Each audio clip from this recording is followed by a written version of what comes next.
श्री कृष्णाय नमः। श्री गोपीजन वल्लभाय नमः। श्रीमदाचार्य चरण कमलेभ्ये नमः। श्री गुसाई जी परम दयालवे नमः। श्री गुरुवे नमः। अपने माथे बिराजता सेव्य स्वरूपाय नमः। सर्व वैष्णव ने जय श्री कृष्ण।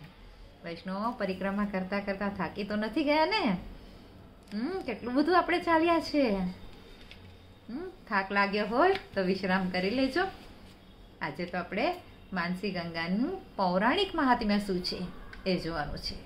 આપણે માનસી ગંગા સુધી તો પહોંચી જ ગયા છે. ત્યાં દાનનો દીપદાનનું મહત્વ જોઈ લીધું, કુસુમ સરોવર જોઈ લીધું.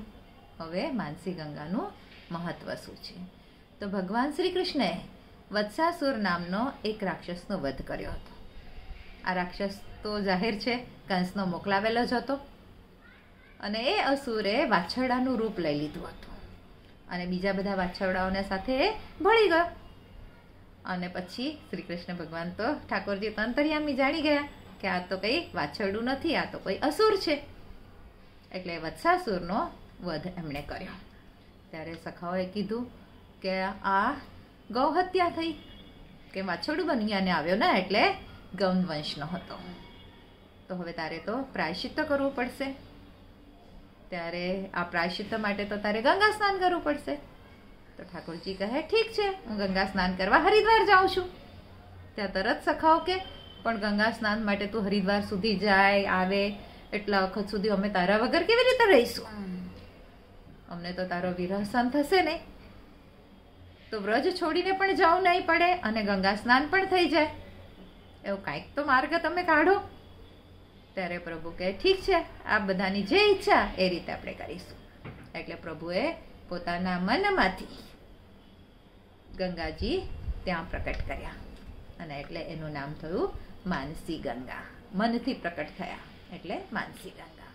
અને પ્રભુએ આ માનસી ગંગામાં સ્નાન કર્યું અને બધા સખાઓની જે ભાવના હતી, મનોકામના હતી એ પૂર્ણ કરી. અને આથી અહીંયા આપણે જો સ્નાન કરીએ તો ગંગા સ્નાનનું ફળ પ્રાપ્ત થાય છે. ત્યાંથી પછી આગળ દાનઘાટી. તો દાનઘાટી શું છે? તો ગોવર્ધન માર્ગમાં નિર્વંટ કુંડ, બ્રહ્મકુંડ, ધર્મકુંડ, આ બધા માર્ગ પર એક એક બધા કુંડ આવેલા છે. અને મથુરાથી જ્યારે ગોવર્ધન ગામ તરફ આગળ આપણી પરિક્રમા આગળ આગળ વધતી જાય છે, સડક પરથી આગળ જતા જતા પછી ત્યાં દાનઘાટી આવે છે. અને ત્યાં દાનઘાટી પાસે દાની રાયજીનું એક મંદિર આવેલું છે. અને કૃષ્ણ અવતારમાં પ્રભુએ અહીં રાજા બન્યા હતા. સખાઓ સાથે જે બધા ખેલ ખેલતા, બાલ લીલા બધી જે કરતા, તો એ બાલ લીલામાં પ્રભુ રાજા બન્યા અને એમના બધા સખાઓ જે છે એ સિપાહી બન્યા. અને ઠાકોરજી અને એમના બધા સખાઓ એટલે કે જે સિપાહી બનેલા હતા એ બધા દાનઘાટીમાં અહીંયા ગોપીઓને રોકતા. જે બધી ગોપીઓ મથુરા દહીં, દૂધ, માખણ વેચવા માટે જતી એ બધાનો માર્ગ ત્યાં રોકી લેતા અને કહેતા અમારું દાણ આપો. એટલે આજની ભાષામાં આપણે જેને કર કહીએ છીએ, ટેક્સ આપો. તો આવું શું કામ? કેમ કે એ ગોપીઓ બધી પોતાના ઘરના બાળકોને માખણ, મિશ્રી, દૂધ, દહીં એટલું બધું આપતી નહીં અને કરના રૂપમાં ત્યાં કંસને આપી આવતી. એટલે ઘરના બધા બાળકો માખણ ખાધા વગરના રહી જતા. તો આ તો કેવી રીતે ચાલે? એટલે પ્રભુએ બધા પાસેથી એવી રીતે દાન લીધું. અને દાન એ જ ગોપીઓ પાસે લીધી જે ગોપીઓ પોતાના મનથી ઈચ્છતી કે પ્રભુ મારો માર્ગ રોકે અને મારી પાસેથી દાન લે. એવી બધી ગોપીઓને ત્યાં રોકી અને દાન લેતા. એટલે આ સ્થાનનું નામ દાનઘાટી થયું. અને પરિક્રમા કરતી વખતે અહીંયા દાન લીલાનો પણ સુંદર મનોરથ ઉજવવામાં આવે છે. બધા વલ્લભ બાળકો અને બધા યાત્રીઓ અને ત્યાંના વ્રજવાસીઓ બધા મળીને આ દાન લીલાનો સુંદર મનોરથ આનંદમાં બધા ઉજવે છે. અને દાન લીલાનું એક પદ આજે આપણે પાછી ગાવાની કોશિશ કરીશું. પ્રભુ કરાવડાવે. ગાતા તો કંઈ આવડતું નથી, છતાંય આપણે કોશિશ કરીએ.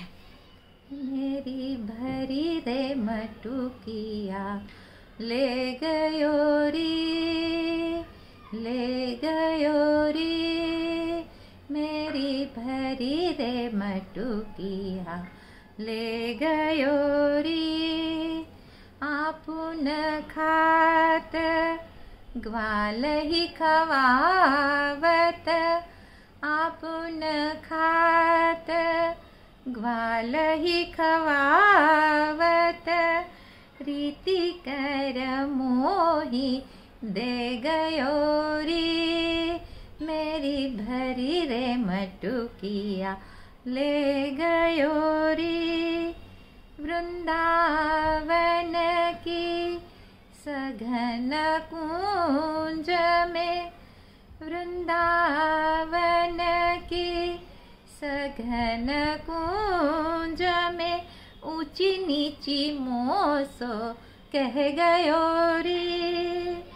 परमानंद व्रजवासी सावरो, परमानंद व्रजवासी सावरो, अंगुष्ठ दिखाए रस ले गयो री, अंगुष्ठ दिखाए रस ले गयो री। मेरी भरी रे मटुकिया ले गयो री, ले गयो, ले गयो, ले गयो री। આજે આટલું અહીંયા પૂરું કરીએ, પછી આગળનો પરિક્રમા આવતા વિડીયોમાં જઈશું. પ્રભુ કરાવડાવે બસ એવી જ મનોકામના રાખીએ છીએ. આજના મારા વચનોને પ્રભુ ચરણોમાં સમર્પિત કરું છું. કૃષ્ણાર્પણમસ્તુ. જે કાંઈ ભૂલ ચૂક થઈ હોય તે માટે ક્ષમા ચાહું છું. જય શ્રી કૃષ્ણ.